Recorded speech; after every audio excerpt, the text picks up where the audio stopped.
think if there's anything in the world that college students have a pretty good understanding of, it would probably be what it feels like to be alone. Moving to a brand new place where you only know a small handful of people, or maybe no one at all, can be hard at times. I moved to Boise 2 years ago from a very small town in Oregon. For me, the initial transition wasn't very hard because the lifestyle I found here was so similar to what I had known my whole life. Same climate, same outdoor scenery and recreational activities, and the same type of people who are always friendly even though they don't have a reason to be. However, along with my move, there are definitely some differences that I found here. Even though Boise outnumbers my hometown by a mile, I would often get that feeling alone in a room full of people sensation. It's nice to feel like you're a part of something. And that's what I was missing until I stumbled upon a hidden treasure on the corner of this very street.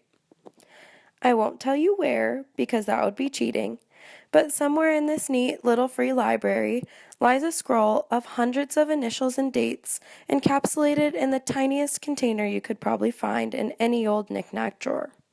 A geocache. Geocaching is defined as the recreational activity of hunting for and finding a hidden object by means of GPS coordinates posted on a website.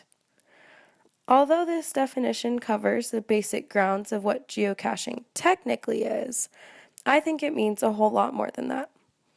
Of course, it's something fun to do in your free time. You sort of feel like a detective or like you're hunting for hidden treasure. Both childish things that we lose touch with when we leave for college, but that are important to remember every once in a while.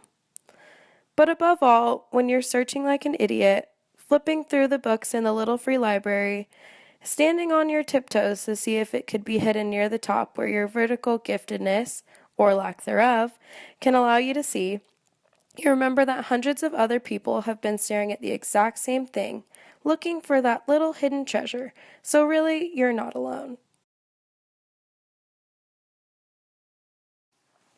If there's anything in life I definitely consider myself to know more about than a majority of women, it would most certainly be football. Now, I don't say this to somehow feel inferior. I say it because I quite literally grew up every Friday, Saturday, and Sunday during the fall next to my dad watching every single football game that would ever come on TV. My dad taught me a lot of things about football. Initially, my knowledge started and ended at how many points a touchdown was worth, and the fact that the football field is 120 yards, not 100. My dad was really weird about that one. But as time went on, my dad's insight on the game got more and more complex. I learned how much all of the penalties would cost you, and I could also list out each team in all of the major conferences if I was really bored. And after my actual knowledge of football was up to par, the things my dad also taught me included which teams to root for, which teams never to root for, but by far my most favorite, all of the best things to yell at the TV when the referees missed a call. When it's football season, but also wintertime in Boise, I remind myself that as everyone else is only focused on how they can't feel their toes, I could tell you that number 65 was holding, but the refs failed to call it. Thanks, Dad. Unfortunately, I don't get to spend every weekend in the fall cheering, yelling, and celebrating game days with my dad anymore, but I still get to do these things at this stadium with over 37,000 people who probably had a similar figure in their life. There's nothing quite like the power that football somehow has to bring people together.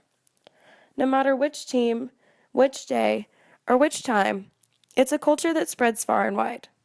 No matter where you go, the rules will always be the same, and the undying love for a group of guys whom you might have no idea what their face actually looks like because it's constantly covered by a helmet will never fade. Football brings people together, and although my dad isn't here to root on my team by my side like he was every single weekend growing up, everything he taught me still remains.